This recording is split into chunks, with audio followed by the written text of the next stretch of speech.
लेकिन राम जी ने किसी को नहीं देखा, क्योंकि राम जी का चरित्र क्या है? वो अगर राम जी का चरित्र मेरे पिता भाइयों का हो जाए, युवा वर्ग के भाइयों का हो जाए, तो ये संसार की जो नाना प्रकार की घटनाएं घट रही हैं वो घटने वाली। और राम जी का चरित्र क्या है?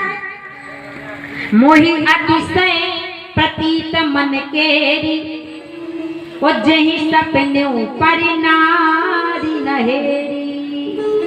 राम जी का चरित्र है अपनी पत्नी को छोड़कर पराई की पत्नी को माँ के समान देखना, बहन के समान देखना और बेटी के समान देखना, ये राम जी का चरित्र है। तो अगर राम जी का चरित्र मेरे पिता भाइयों का हो जाए तो भारत की मर्यादा भंग होने वाली नहीं। और माता सीता का चरित्र अगर मेरी माताओं का हो जाए, सीता जी का चरित्र क्या है? क्योंकि संसार में 4 प्रकार की पतिव्रता स्त्रियां होती। बोले संसार की सबसे बड़ी पतिव्रता नारी वो है। बोले कौन? बोले जिसके स्वप्न में भी कभी अपने पति को छोड़कर पराये के पति का दर्शन ना हो। उत्तम के असबस मनमाही, सपने आन पुरुष जग नहीं। अपने पति को छोड़कर पराई के पति का दर्शन स्वप्न में भी ना हो, वह संसार की सबसे बड़ी पतिव्रता नारी है। और मेरी माताओं का चरित्र माता जानकी के जैसा होना चाहिए। तो जानकी जी का चरित्र क्या है? कि मध्यम पर पति देखो कैसे, और भ्राता पिता या पुत्र निज जैसे।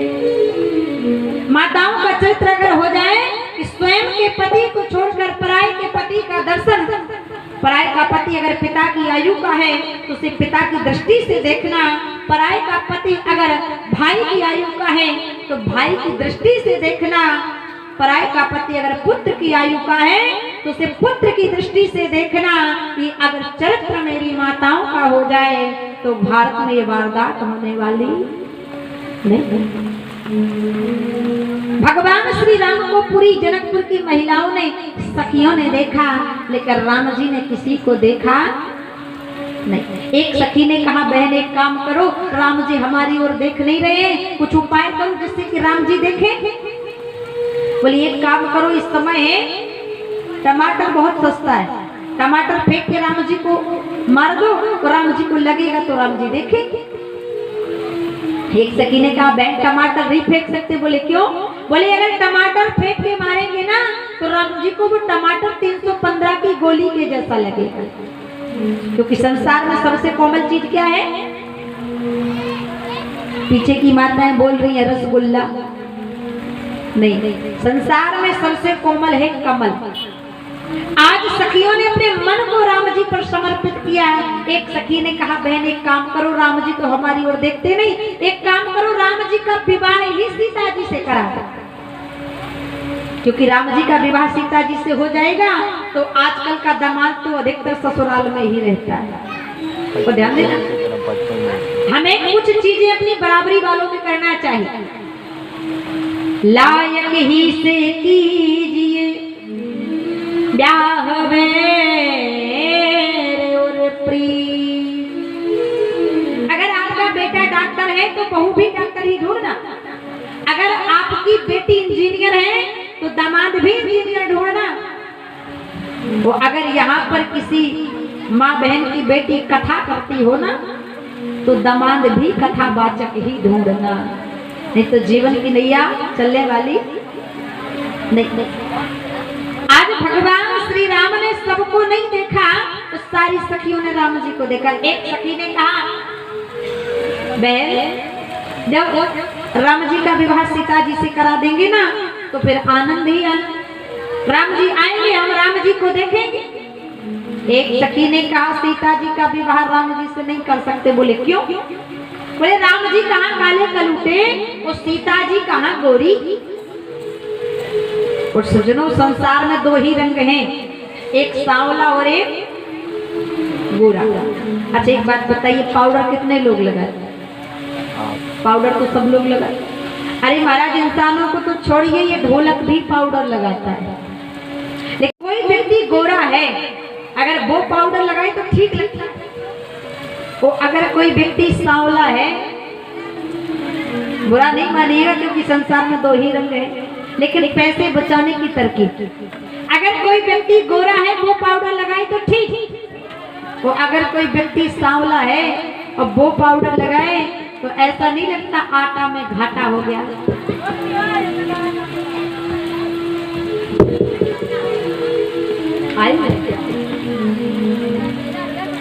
बोले शंकर भगवान की। और भैया मिलने नहीं आए तो हमें पता नहीं कि विजय भैया भी आए हुए हैं। टोपी से तो लग रहा था कुछ के आए हुए हैं। और भैया जिनका अकथक प्रयास अब जो मैं भी श्री राम जनकपुर में घूम रहे हैं, तो भगवान श्री राम के इष्ट कौन है? भगवान श्री राम के इष्ट हैं भगवान शंकर। एक बार एक चोर, जैसे कि आपके नगर नाबाडी में बड़ा सुंदर रुद्र महायज्ञ हुआ, जिसमें भगवान भोलेनाथ की प्राण प्रतिष्ठा कराई गई।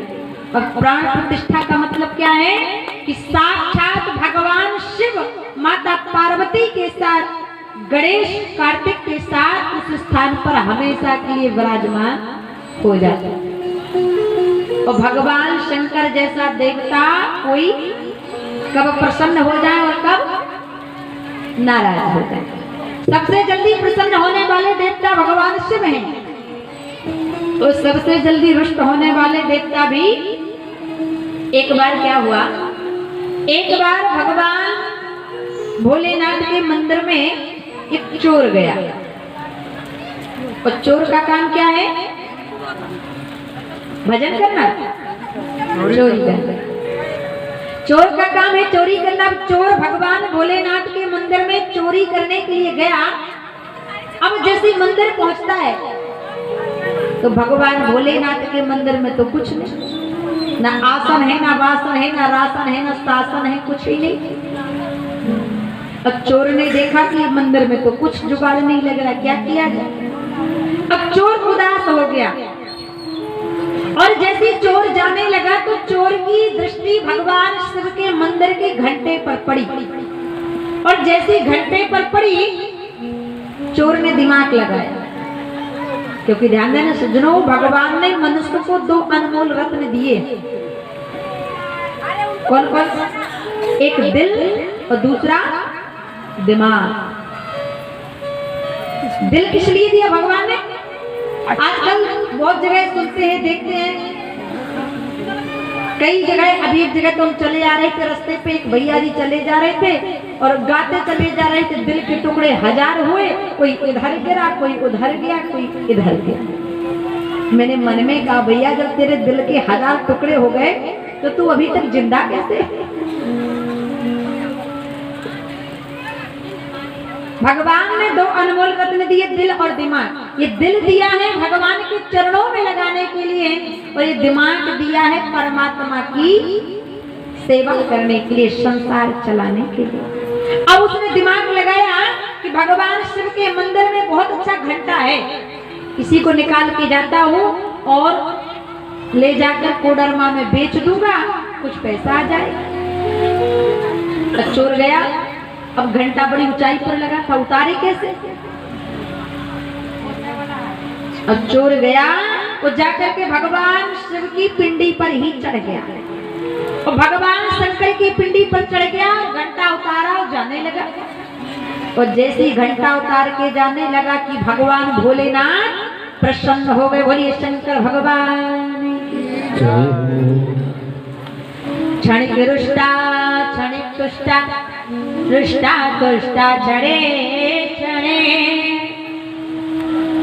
भगवान भोलेनाथ कब रुष्ट हो जाए, कब प्रसन्न हो जाए, इसका कोई भरोसा।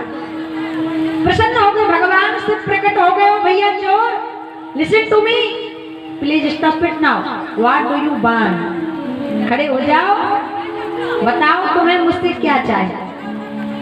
चोर तो कांपने लगा, कहने लगा भगवान क्षमा कर दीजिए, मैं आपकी पिंडी पर चढ़ गया, घंटा उतार कर ले जा रहा हूँ, मुझे क्षमा कर दीजिए। भगवान ने कहा भैया तूने मेरा बहुत बड़ा काम कर दिया, तो तेरे जैसा भक्त संसार में दूसरा कोई। चोर कहने लगा महाराज मैं तो आपके सिर पे चढ़ गया, मैं आपका भक्त कैसे हो गया। भगवान ने कहा भैया देख, कोई मेरे मंदिर में आता है तो जल चढ़ाता है, कोई मेरे मंदिर में आता है तो चंदन चावल चढ़ाता है, कोई मेरे मंदिर में आता है तो बिल्व पत्र चढ़ाता है, शमी पत्र चढ़ाता है, लेकिन भैया तू तो आज पूरा का पूरा ही मेरे ऊपर चढ़ गया, तो तेरे जैसा भक्त ना हुआ ना। इसलिए भगवान शिव के लिए कहते हैं कि शिव समान दाता नहीं, भगवान शिव के जैसा कोई दानी, शिव समान दाता नहीं, लज्जा मेरी राखियो तुम नंदी के भगवान शिव। और हमारे यज्ञाचार्य जी महाराज ने तो भगवान भोलेनाथ का यहाँ पर नाम रखवाया है मन कामेश्वर। मन की जो कामना होती है मंदिर में जाके आप भगवान का नाम लेके मांगोगे ये पक्का है कि मिल जाए। इसलिए तो कहते हैं कि भोला भोला सा कोई और न देखा भाला, जिसने जो मांगा उसे उसके मन का दे डाला। बड़े भाव के साथ और जो मांगना है तो मांगने से मिल जाएगी।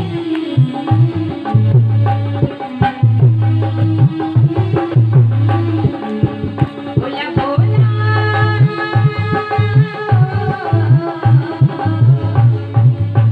भोला भोला से कोई और न देखा भाला, जिसने जो मांगा उसे उसके मन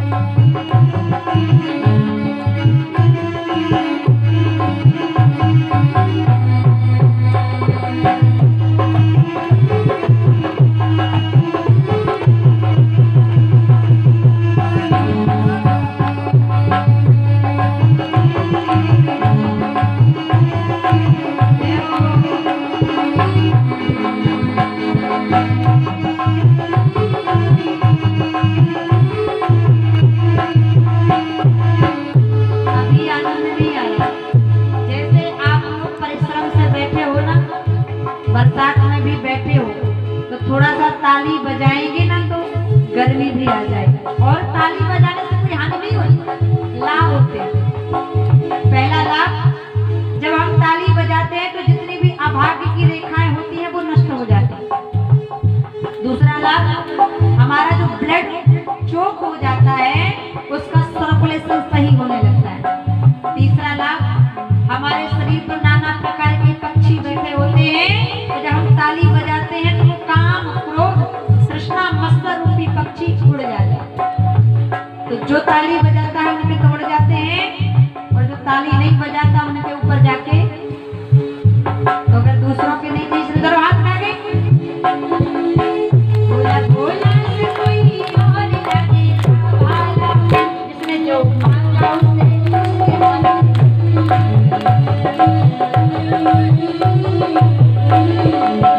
देखिए शगन मगन तन में हंस रहा, आए हैं आए हैं आए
भगवान भोलेनाथ बड़े दयालु हैं, क्योंकि भगवान शिव के जैसा दानी संसार में कोई दूसरा नहीं।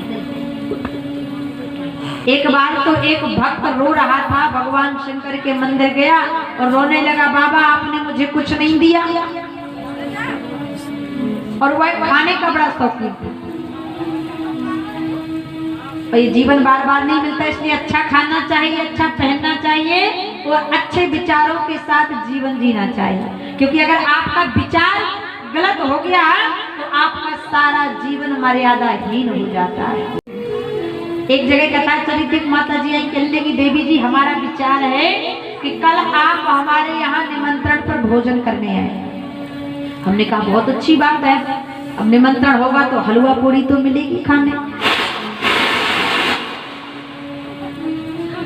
अब निमंत्रण कर दिया, कल हुआ और जैसे निमंत्रण के लिए हम लोग गए और महाराज आज हमारे भैया संतोष सिंह जी की माता जी ने इतनी सुंदर खीर बनाई थी कि हमारी मासी जी 10 कटोरी खीर खा गई।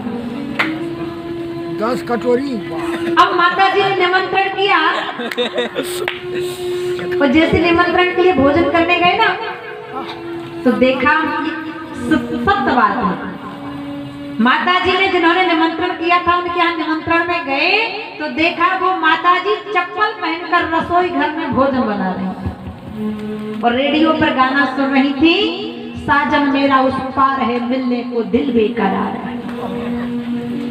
ईमानदारी से बता, चप्पल पहनकर आप भोजन बनाओगी और उस भोजन को आप फिल्मी गीत गाकर बनाओगी और वह भोजन ले जाकर अपने पति को खिलाओगी, बच्चों को खिलाओगी, तो अगर उनकी बुद्धि अच्छी भी है तो कुबुद्धि होने में देरी लगने वाली। अरे महाराज पहले के जमाने में डायरेक्टर अगर फिल्मी गीत भी बनाता था ना तो उनका भी कुछ मतलब निकलता था। सजन मेरे झूठ मत बोलो खुदा के, वो आजकल मुन्नी बदनाम हो रही है। माताओं चप्पल पहनकर कभी भोजन मत बनाना और फिल्मी गीत गाकर भी भोजन मत बनाना। क्यों? ये गारंटी बात है, अगर किसी माँ का बेटा शराब पीता है, आप रसोई घर में जाके श्री कृष्ण गोविंद हरे मुरारी हे नाथ नारायण वासुदेवा गा करके भोजन बनाओ और उस भोजन को बनाकर जाके ठाकुर जी के सामने रखो और तुलसी दल डाल के उनको प्रसाद लगाओ तो वह भोजन प्रसाद बन जाएगा। और उस प्रसाद को ले जाकर जो बेटा आपका शराब पीता है 1 माह तक खिला देना, निश्चित है कि वह बेटा शराब पीना बंद कर देगा। क्यों? क्योंकि हम जो करते हैं वो सिद्ध नहीं होता। विश्वास फलदायकम, हमारा जब विश्वास जिस चीज पर हो जाता है तो वह विश्वास सिद्ध कर देता है। क्योंकि ध्यान देना, जैसा खाओगे अन्न वैसा होगा मन, जैसा पियोगे पानी वैसी होगी और जैसी करोगे संगत वैसी होगी। क्योंकि जो जैसी संगत करने वाला होता है ना वो वैसा इंसान। चोरी करने वाला चोरी करने वाले को जल्दी और पीने वाला जल्दी उसका मित्र बन जाता है, लेकिन सत्संग में जाने वाला जल्दी मित्र बनता, बहुत देर लगती है मित्र बनने में। अगर आजकल का, क्योंकि कलयुग है, अगर किसी से कहो नाबाडी में यज्ञ की पूर्णाहुति के बाद भी मधुश्री जी चित्रकूट से आई कथा सुनाने चलो तो बहुत कम तैयार होंगे।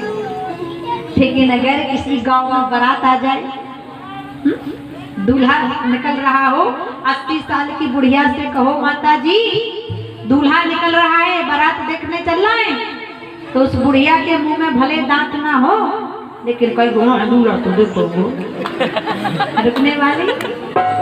ये कलयुग का प्रभाव है। लेकिन ध्यान देना माताओं, अगर जिनका बेटा शराब पीता है तो इसमें भी माताओं कहीं ना कहीं गलती आपकी है। क्यों? क्योंकि बालक का प्रथम गुरु कौन है? पड़ोसी।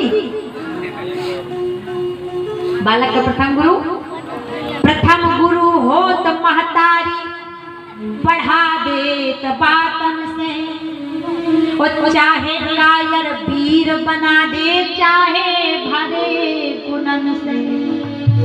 माँ चाहे तो अपने बेटा को कलेक्टर बना दे, IPS बना दे, प्रधानमंत्री बना दे, और माँ चाहे तो अपने बेटे को चोर डकैत बना दे, क्योंकि बालक का प्रथम गुरु उसकी।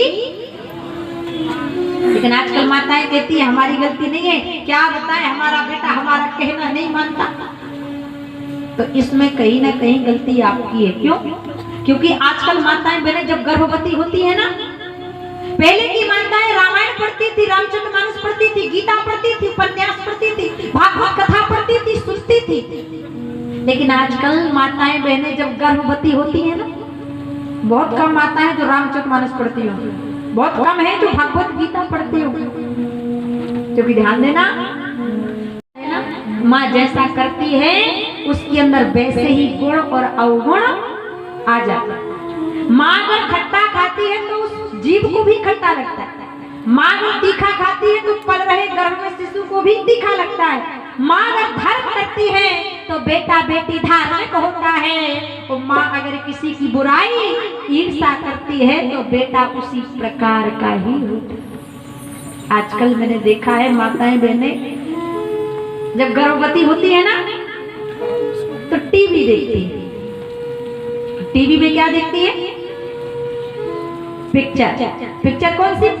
फटा पोस्टर निकला हीरो। ईमानदारी से बताना, जब आप गर्भ अवस्था में पिक्चर देखोगी फटा पोस्टर निकला हीरो, तो आपकी संतान राम जैसी होगी कि कादर खान जैसी होगी? तो अगर आपको बेटा बेटी राम सीता जैसा चाहिए मेरी माताओं, तो पहले आपको यशोदा कौशल्या बनना पड़ेगा। तो जब आप कौशल्या बन जाओगी तो राम जी को आने में देरी। लेकिन एक गलती ये भी माताएं बहनें, बेटे को जन्म देती हो, जन्म देने के तुरंत बाद प्लास्टिक की बोतल में दूध भर के पिलाती है। और अधिकतर उन्हीं का बेटा शराब पीता है जो माँ अपने बेटे को बोतल में दूध भर के पिलाती है। क्योंकि जब बेटा छोटा सा रहेगा और आपने बोतल में दूध भर के पिलाया तो वो तो यही समझेगा जन्म से मेरी माँ ने मुझे बोतल पिलाई, इसका मतलब बोतल इज द बेस्ट। छोटा रहा तो प्लास्टिक की बोतल में दूध पिएगा, थोड़ा बड़ा हुआ 15-20 साल का हुआ, कोडरमा में जाकर के, झुमरी तलैया में जाकर के Coca Cola Thums Up Pepsi की बोतल पिया, और बड़ा हुआ 20 से 25 की आयु हुई तो फिर 100 वर्ष की बोतल शराब, देसी और अंग्रेजी चलती है, उसकी बोतल पिया। और जब शराब की बोतल पिया तो जितने भी शरीर के अंग थे, किडनी, लीवर, छोटी आंत, बड़ी आंत, शराब की बोतल पीते पीते वो छलनी हो गए, नष्ट हो गए। तो लास्ट स्टेज में रांची के सिटी हॉस्पिटल में ग्लूकोज की बोतल पीते पीते राम नाम सत्य हो गए। इसलिए अगर अपनी संतान को सदमार्ग पर चलाना है तो मेरी माताओं बहनों, बोतल से दूध पिलाना पहले नंबर बंद करना पड़ेगा। दूसरी बात, संगत और कुछ मत देखो, लेकिन अपने बेटे के मित्रों को जरूर देखो कि हमारे बेटा बेटी की मित्रता कैसे लोगों से। और अगर आप अपने बेटा बेटी के मित्रों को देखोगे तो आपकी संतान कभी बिगड़ने वाली नहीं। एक भक्त भगवान भोलेनाथ के मंदिर में जाके रो रहा था और उसके माता पिता का स्वर्गवास हो गया था। क्योंकि सज्जनों ध्यान दें, माता और पिता से संसार में बढ़कर कोई ना देवी है ना कोई।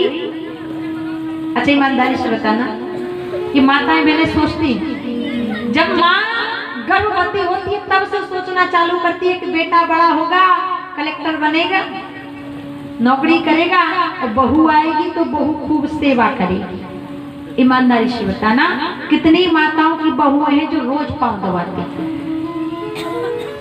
बताओ अरे महाराज पाँव तो छोड़ो, गला ना दबा देना, बोलो राजा। कहने का मतलब है संसार में कोई किसी को सुख दुख देने वाला, सुख देगा तो लिया हुआ राम का नाम और किया हुआ हाथ से दान। क्योंकि ध्यान देना, इन हाथों की शोभा होती है दान करने से, नारी की शोभा होती है उसके मांग के सिंदूर से, और बंदर की शोभा पूंछ से, और पुरुष की शोभा, समझदार है आप लोग। इसलिए मर्यादा में जीवन कभी असफल नहीं होता। और कहते हैं जो हम करेंगे वही हमें काटना पड़ेगा, जो हम बोएंगे वही हमें काटने को, कर्म अच्छे करेंगे। आज भोलेनाथ के मंदिर में वह भक्त रो रहा था। अब भक्त के ना माता थे ना पिता थे, क्योंकि सज्जनों जितना संसार में त्याग माँ करती है उससे ज्यादा त्याग करने वाला कोई नहीं। बालक है, पिता कोट पैंट पहनकर ड्यूटी पर जा रहा है और बेटे का काजल फैला है, शरीर में धूल लगी है, वस्त्र गंदे हैं। अगर बेटा पिता के पास जाए, पिताजी गोद में ले लो, तो पिता कहेगा अभी नहीं, अभी जाओ मम्मी के पास जाओ, अच्छे बन के आओ। वही बेटा अगर माँ के पास जाएगा, माँ 1000 रुपए की साड़ी पहने होगी ना, तो उस आंचल से बेटे का काजल पोंछ देगी, नाक पोंछ देगी, धूल साफ कर देगी। तो जब वही बेटा सुंदर स्वच्छ बन जाएगा, तब पिता कहेगा आजा मेरा बच्चा, आजा आजा आजा। तो जो माँ होती है ना, अपने बच्चे को हृदय से प्यार करती है। एक बार एक माँ का बेटा था और उसकी पति का स्वर्गवास हो गया, और जब स्वर्गवास हो गया तो एक दिन वह बेटा बुरी संगति में पड़ गया। बुरी संगति में कैसे? उस बेटे को एक बेश्या से प्रेम हो गया। तो बेश्या जो होती है वो कभी किसी की सगी, क्योंकि बेश्या का पति कौन है? कौन है? पैसा। तो जब तक पैसा है तब तक वो आपकी है, पैसा गया उसका संबंध भी, क्योंकि बेश्या काम है। माल तेरे पास है तो, माल तेरे पास है तो माल तेरा खाएगी, और हुआ जो खत्म तो नजर नहीं आएगी। अब उस लड़के को बेश्या से प्रेम हो गया। अब लड़के ने कहा बेश्या मैं तुमसे प्रेम करता हूं। बेश्या ने कहा सारा संसार मुझसे प्रेम करता है, अगर तुम मुझसे प्रेम करते हो तो कुछ प्रमाण देना पड़ेगा। अच्छा, लड़के ने कहा कैसा प्रमाण चाहिए बताओ। अब बेश्या ने कहा अगर तुम मुझसे प्रेम करते हो तो जाओ, अपनी जन्म देने वाली माँ के कलेजे को चीर के मेरे पास लाओ, तब मैं मानूंगी कि तुम मुझसे प्रेम करते हो। वह मूर्ख धूर्त बालक गया। आज वह भी भूल गया कि जिस माँ की छाती के दूध को पीकर मैं 20 साल का नौजवान हो गया, उस छाती को चीरने के लिए बेश्या बोल रही। वह बेटा गया, अर्धरात्रि में जाता है और पीछे से चाकू उठाता है और माँ की छाती को चीर लेता है। और माँ की छाती को चीर कर जैसे कलेजा हाथ पर रखता है, प्रसन्न हो जाता है, दौड़ता हुआ वेश्यालय जाता है। रास्ते में पत्थर से उसका पैर टकरा जाता है, माँ का कटा हुआ कलेजा गिर जाता है, वह बेटा भी गिर जाता है। लेकिन धन्य है माँ की ममता। माँ की ममता को देखिए, आज उस माँ के कटे हुए कलेजे ने देखा कि मेरा बेटा जमीन पर गिर गया। माँ का कटा हुआ कलेजा बोल पड़ा, सज्जनों अरे मेरे पुत्र, अरे मेरे बेटे, कहीं तुझे चोट तो नहीं आ गई। लेकिन फिर भी वह दुष्ट बालक माँ के कटे हुए कलेजे को वेश्या के वेश्यालय ले जाता है। वेश्या देखो, मैंने जन्म देने वाली माँ के कलेजे को चीर कर ले आया, अब तो मेरे प्रेम को स्वीकार कर लो। वेश्या ने देखा कि ये अपनी माँ का कलेजा चीर कर ले आया। वेश्या कहने लगी रे मूर्ख, दुष्ट, पापी, निशाचर, अरे असुर दैत्य, जब तू जन्म देने वाली माँ का सगा नहीं हुआ रे, तो फिर मेरा सगा कैसे हो सकता है? मेरा सगा। सज्जनों, संसार में माता पिता से बढ़कर ना कोई देवी है, ना कोई। घर में वृद्ध माता पिता एक गिलास पानी को तरसते हो और आप भागवत सुनो, यज्ञ करो, तो उसका कोई पुण्य मिलने वाला नहीं। घर में जो वृद्ध माता पिता हैं, सबसे बड़ा धर्म है उनकी सेवा करना, और उनकी सेवा करोगे, क्योंकि बेटा कितना भी बड़ा आदमी बन जाए, कितना भी धनवान बन जाए, लेकिन माँ बाप की अगर सेवा नहीं करता, बहू अगर सास ससुर की सेवा नहीं करती, तो सुख मिल सकता है, लेकिन उसे आनंद कभी मिलने वाला नहीं। सास ससुर कैसे भी हो, लेकिन बहू को, बेटे को माता पिता की सेवा करना चाहिए, क्योंकि जितना संसार में माँ त्याग करती है, उतना कोई करने वाला। आप लोगों से कोई कहे कि 5 किलो का पत्थर उठा के और गिरिडीह डिस्ट्रिक्ट चले जाओ, जमडीहा चले जाओ, नहीं जा पाओ। लेकिन एक माँ 5 किलो के बच्चे को 9 माह तक अपने गर्भ में रखती है, प्रसव की पीड़ा को बर्दाश्त करके उसे जन्म देती है। तो अगर रात में बच्चा बिस्तर गीला कर देता है ना, तो माँ सूखे में बच्चे को सुला देती है और खुद गीले में सो जाती है। और आगे चलकर वही बेटा बेटी अगर माँ बाप की इज्जत ना करे, माँ बाप की आज्ञा का पालन ना करे, तो उसके जीने का कोई महत्व नहीं। और ये बात क्लियर है, जिन भैया लोगों ने ग्रेजुएशन कर लिया है, तो अगर उन्हें कोई नौकरी नहीं मिल रही ना, तो एक माह तक अपने माता पिता को सुबह उठकर प्रणाम करना चालू कर दो, उनकी दुआओं में हो सकती है कि आपके बिगड़े काम बनने में समय नहीं लगेगा। क्यों? क्योंकि भगवान इतने बड़े राजा थे, लेकिन वो भी प्रातःकाल उठ के अपने माता पिता को प्रणाम करते कि प्रातःकाल उठ रघुनाथ, माता पिता गुरु ना भैया।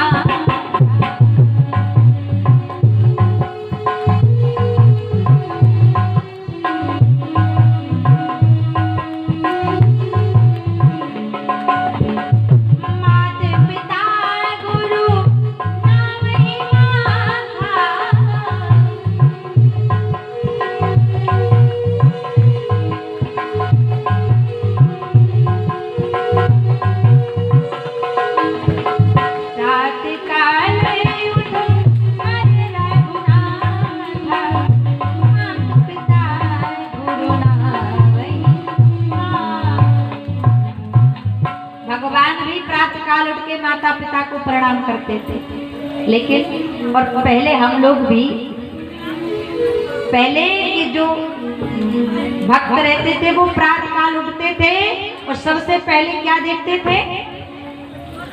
अपने हाथों की रेखा।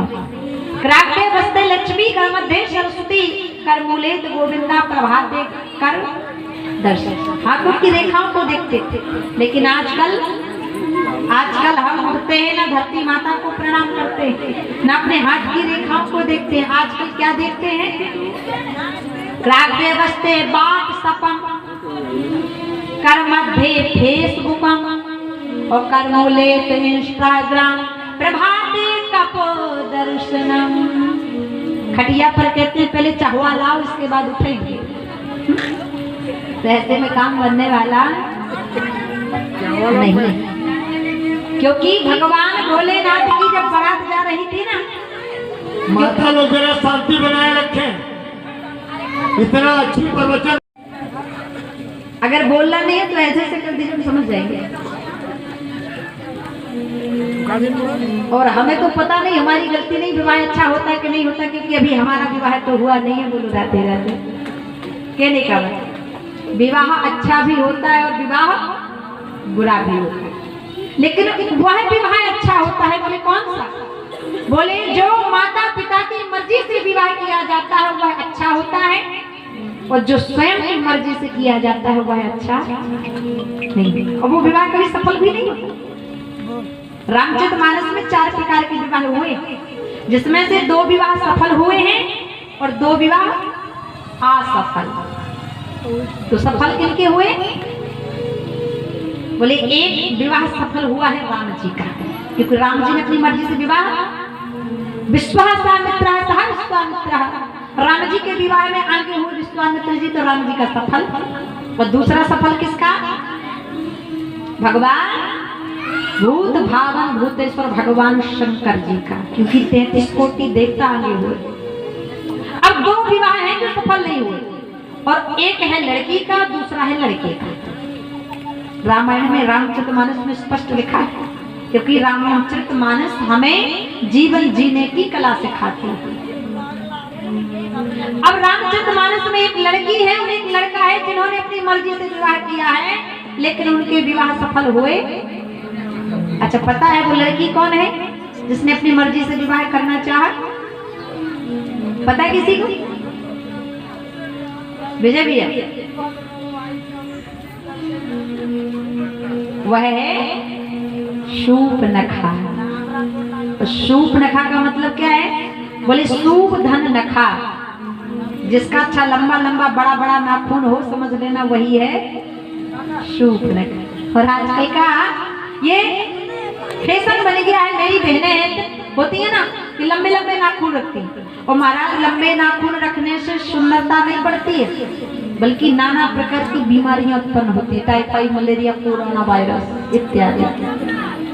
इसलिए भगवान श्री राम का विवाह सफल, भोलेनाथ का सफल, लेकिन एक लड़की है जिसने अपनी मर्जी से विवाह करना चाहा। हुआ है कि पंचवटी को गई एक बारा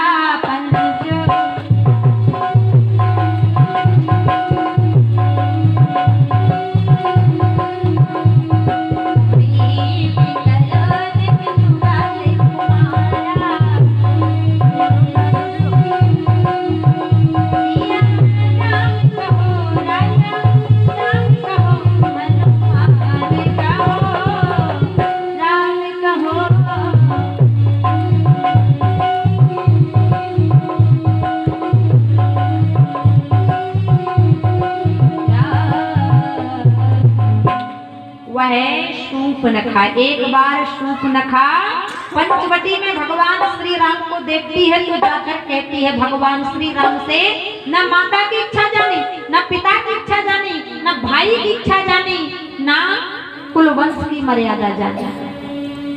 वो जाकर राम जी के सामने गई और कहती है राम जी से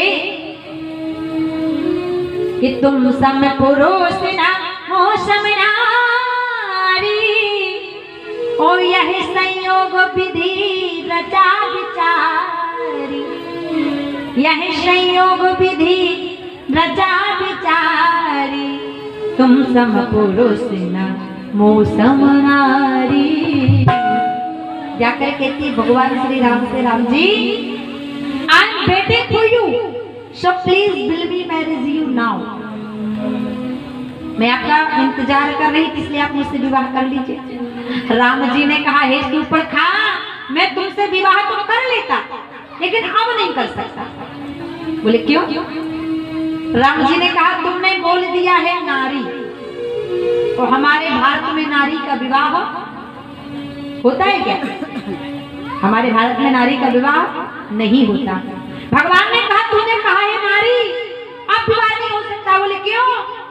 बोले तुमने नारी बोल दिया ना, बात बिगड़ गई। क्योंकि हमारे भारत में जब तक बेटी पिता के घर में होती है ना, तो उसे कहते हैं कुंवारी। और जब बेटी माता पिता के इच्छा से विवाह करके पति के घर जाती है, तो बन जाती है नारी। और जब उसकी गोद में छोटा सा कन्हैया होता है, तो फिर वही बन जाती है महतारी। और तूने कहा है नारी, it's mean you already married now. इसका मतलब तू पहले से शादीशुदा है, इसलिए I do not for marriage you, मैं तुमसे शादी के लिए तैयार। अच्छा, शूर्पणखा ने कहा विवाह कर लीजिए ना। बोले नहीं कर सकते। बोले करना पड़ेगा। बोले क्यों?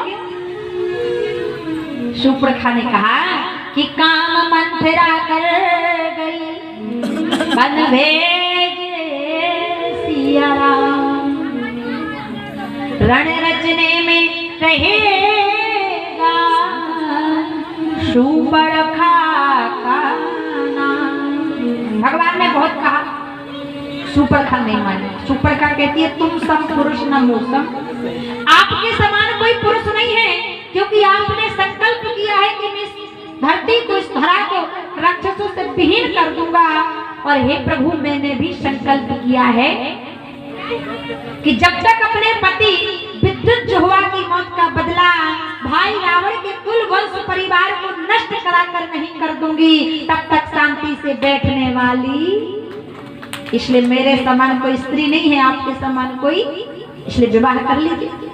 राम जी ने कहा हम नहीं कर सकते, अगर तुम्हें विवाह करने की इतनी आतुरता है तो जाओ छोटे भाई के पास चली जाओ। लक्ष्मण जी के पास भेज दिए। लक्ष्मण जी क्या है? काल। वो काल के आगे किसी की दाल गलने वाली। और महाराज पहले के जमाने में तो 3 ही काल होते थे। कौन कौन कौन? Present, past, future. भूतकाल, वर्तमान काल और भविष्य काल। लेकिन कलयुग में एक काल और जुड़ गया, पता है कौन सा? बोले भूतकाल, भविष्य काल, वर्तमान काल, और चौथा बोले मिस काल, वीडियो काल। ये लोगों को बड़ा परेशान करता है। और लक्ष्मण जी है काल। अब भगवान ने शूर्पणखा को लक्ष्मण जी के पास भेजा। अब जैसे शूर्पणखा लक्ष्मण जी के पास गई और लक्ष्मण जी से भी कहने लगी, लक्ष्मण जी हमसे विवाह कर लीजिए। लक्ष्मण जी ने कहा कारण क्या है विवाह करने का, क्यों कर ले? अब शूर्पणखा देश की नारी है कि विदेश की नारी है? कहाँ की है? नवाडी, विदेश की नारी है। और विदेश की नारियां आज शूर्पणखा राम जी से कहती हुई लक्ष्मण जी के पास गई। अब लक्ष्मण जी ने कहा हम विवाह क्यों कर ले? बोले कारण है। बोले कारण क्या? और शूर्पणखा कहने लगी लक्ष्मण जी से कि बहुत प्यार करते हैं तुमको लखन, बहुत प्यार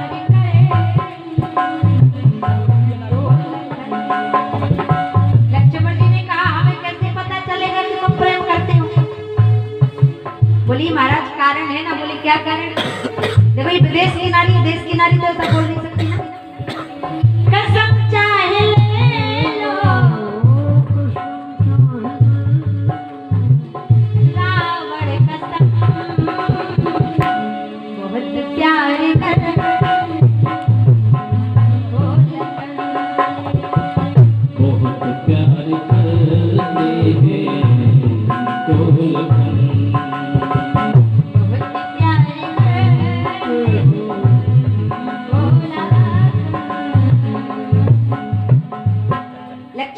विवाह क्यों कर लें? बोले इसलिए कर लीजिए क्योंकि बहुत प्यार करते हैं तुमको लखन। तो अगर विश्वास नहीं होता तो कसम चाहे ले लो, रावण कसम। लक्ष्मण जी ने कहा अच्छा चलो कोई बात नहीं, बैठ जाओ, फिर विवाह कर लेते। और 1 मिनट नहीं लगा तो लक्ष्मण जी ने शूर्पणखा का प्लेटफॉर्म साफ कर दिया। मतलब कान और नाक काटे। लेकिन विचार करना लक्ष्मण जी कान नाक क्यों काटे? अरे लक्ष्मण जी महाराज पूरा गला काट देते, ना रहता बांस ना बजती बांसुरी। लेकिन लक्ष्मण जी महाराज ने शूर्पणखा की कान और नाक क्यों काटे? क्योंकि नाक व्यक्ति की क्या होती है? नाक है व्यक्ति की इज्जत। और जब तक समाज में व्यक्ति की इज्जत है तब तक वह इंसान है। और इज्जत चली जाने के बाद महाराज वह 100 साल तक जीवित रहा है, लेकिन उसका कोई महत्व नहीं होता। लक्ष्मण जी ने आज शूर्पणखा की नाक क्यों काटी, कान क्यों काटे? बोले नाक इसलिए काटी क्योंकि नाक है इज्जत। मेरी माताओं बहनों को समाज के लिए लक्ष्मण जी ने सूर्पनखा की नाक कान काट के समाज में ये प्रेरणा दी है, संदेश दिया है कि जो बहन जो बेटी अपनी मर्जी से विवाह करती है, माता पिता की मर्जी के विरुद्ध जाकर विवाह करती है, स्वेच्छा से वर चयन करके विवाह करती है, संसार में उसका विवाह कभी सफल होता नहीं है। और जो बहन बेटी माता पिता की मर्जी के विरुद्ध जाकर अपनी मर्जी से विवाह करती है, उसका हाल समाज में सूर्पनखा की तरह होता है। सूर्पनखा का विवाह सफल हुआ नहीं, नाक कट गई और कान कट गए कि कान नाक बिनु भाई बिकरारा, कान नाक बिनु भाई बिकरारा।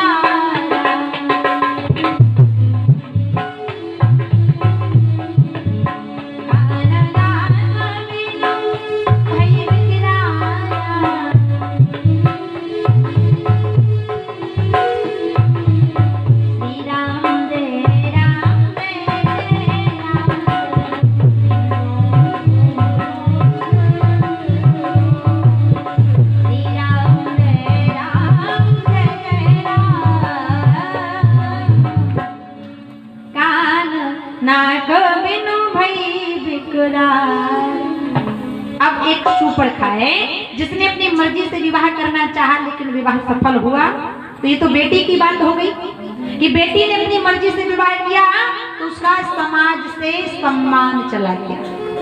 अब एक बेटा है, रामचरितमानस में एक बेटा भी है जिसने अपनी माता पिता की मर्जी के विरुद्ध जाकर स्वयं की मर्जी से विवाह करने का प्रस्ताव रखा। वो बेटा कौन है पता किसी को? और कहते हैं हमें रामचरितमानस पढ़ना चाहिए। क्यों? क्योंकि हम अगर हमें रूप बनाना है तो 1 kilo powder, 2 kilo fair lovely, 3 kilo lipstick से रूप बन सकता है। लेकिन अगर आपको अपना चरित्र बनाना है, बेटा बेटी का चरित्र बनाना है मेरी प्यारी माताओं बहनों, तो रामचरितमानस पढ़ना और पढ़ाना पड़ेगा, तभी आपके बेटा बेटी का चरित्र बनेगा। क्योंकि चरित्र किसी साबुन या शैम्पू से बनने वाला नहीं।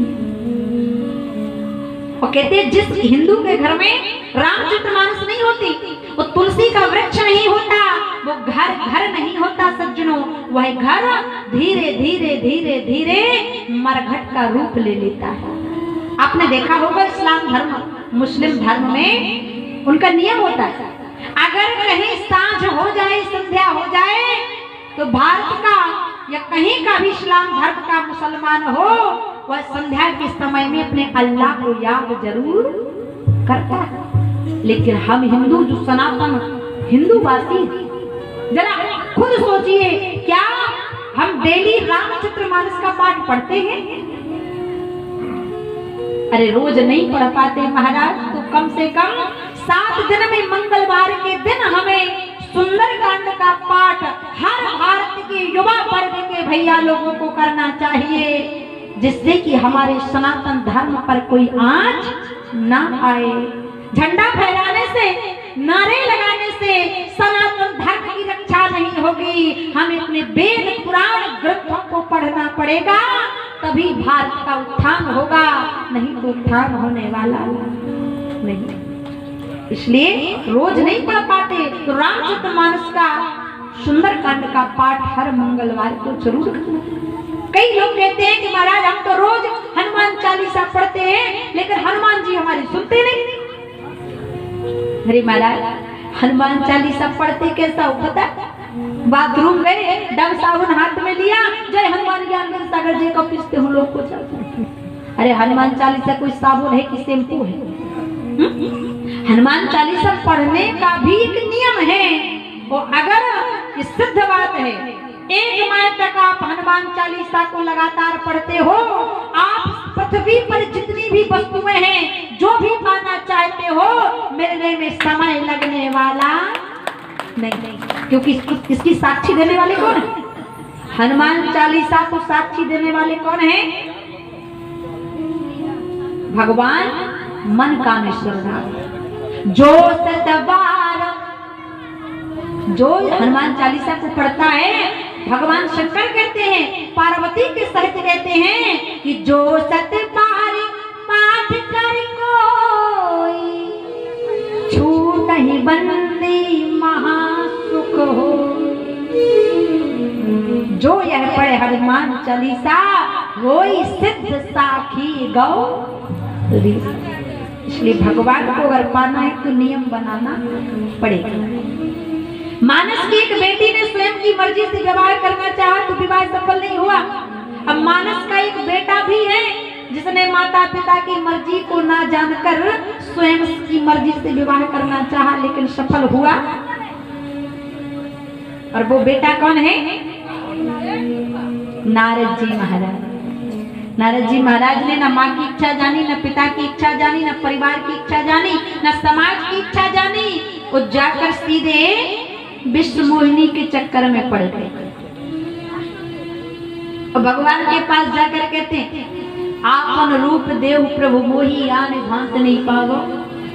रूप मांगा और भगवान ने, क्योंकि नारद जी है रोगी और भगवान है डॉक्टर, और डॉक्टर कभी अपने पेशेंट को गलत शिक्षा, क्योंकि जो रोगी होता है ना, वो तो यही कहता है कि तली भुजी चीजें लाओ, खटाई लाओ, मिर्च लाओ।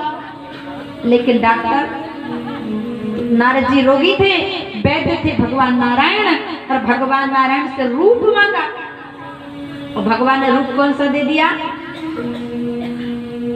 कि मारी काट बदन मयन कर दे, देखत हृदय क्रोध भाते राम श्रिया।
नारद जी महाराज ने अपनी इच्छा से विवाह करना चाहा तो मरे कटे बदन भयंकर देहि, देखत तो हृदय क्रोध भातेहि। नारद जी ने अपनी मर्जी से विवाह करना चाहा तो नारद जी महाराज को मरकट बनना पड़ा। मरकट का मतलब बंदर। नारद जी ने अपनी मर्जी से विवाह करना चाहा तो नारद जी को बंदर बना। अब बताइए, यहाँ तो कथा चल रही है और पीछे के कई लोगों ने अपने हाथ में विमल, मगन है अपनी मस्ती में और आग लगे चाहे मस्ती। देखिए, हमें कभी गुटखा, गुटकी, तंबाकू, खैनी का सेवन नहीं करना चाहिए। क्यों? क्योंकि इसको खाने से तन, मन, धन तीनों की हानियां होती है। विमल पर और रात्रि पर लोगों को इतना विश्वास है, इतना विश्वास उसको अपनी पत्नी पर भी नहीं है। अगर रात में पत्नी भोजन परोस रही हो और लाइन चली जाए ना तो 1000 बार टॉर्च मार के देखेगा कहीं बिजली वाला कीड़ा तो नहीं गिर गया। और विमल के लिए क्या करेगा? बोले रात्रि विमल को फाड़ेगा, फिर नहीं देखता कि इसमें है क्या, कुछ नहीं। ध्यान देना। और हमें गुटखा, तंबाकू, खैनी कभी नहीं खाना चाहिए, क्योंकि जगत गुरु आत्मानंद सरस्वती जी महाराज ने कहा है कि तंबाकू क्या है। तंबाकू की परिभाषा क्या है? बोले एक बार जब देवासुर संग्राम हुआ ना, तो इंद्र के वज्र से कामधेनु गाय का कान कट के गिर गया। और जब गाय का कान कटा तो गाय के कान से रक्त निकला, और गाय के कान का रक्त आकर पृथ्वी पर गिरा, और गाय के रक्त से वह तंबाकू का पौधा उत्पन्न हो गया। वो कहते हैं हम गावो विश्व सुमात्रा, गाय हमारी माता है और खाते हैं, क्योंकि गाय विश्व की मां। एक माँ अपने बच्चे को 2 साल 3 साल ज्यादातर 5 साल तक दूध पिलाती, लेकिन गौ माता एक ऐसी माता है जब तक जीव जन्म से लेकर मर नहीं जाता तब तक वह अपना दूध उस जीव को पिलाती। लेकिन हम लोग इतने स्वार्थी हैं, गैया मैया जब तक दूध देना चालू करती है तब तक तो उसे खूब घास चारा प्रेम से खिलाते, और गाय ने दूध देना बंद किया, एक लाठी लगाई और घर से बाहर। फिर वही गऊ फुटपाथ पे जाती है, नाना प्रकार के प्लास्टिक पॉलीथीन्स खाती है और मृत्यु के घाट उतर जाती है, और फिर आपको श्राप भी देती है। अरे गाय दूध दे या ना दे, लेकिन हर इंसान को घर में एक गाय पालना चाहिए, क्योंकि गाय पालने से हमारे घर की जो दरिद्रता होती है वो नष्ट हो जाती है। पहली रोटी गाय को खिलाओ और बाद की रोटी कुत्ते को खिलाओ, इससे घर में आने वाली आपत्ति और विपत्ति नष्ट हो जाती है। एक बार विवेकानंद जी महाराज जापान गए। अब जापान के इंसान ने कहा, क्यों स्वामी जी आपके भारत देश में दूध किस जानवर का अच्छा होता है? आप लोग बताइए, हमारे भारत में दूध किस जानवर का अच्छा होता है? बकरी? स्वामी विवेकानंद जी ने कहा भैया हमारे भारत देश में दूध भैंस नाम के जानवर का बहुत अच्छा होता है। और जापानी कहने लगा, रे महाराज आप लोग तो गऊ को श्रेष्ठ मानते हो, तो फिर भैंस का दूध अच्छा कैसे हुआ? विवेकानंद जी महाराज ने कहा, अरे पागल, अरे मूर्ख, तूने जानवर की बात कही है, और गाय जानवर नहीं है, गाय तो हमारी माता है। तो गाय दूध नहीं देती, गाय तो अमृत दिया करती है।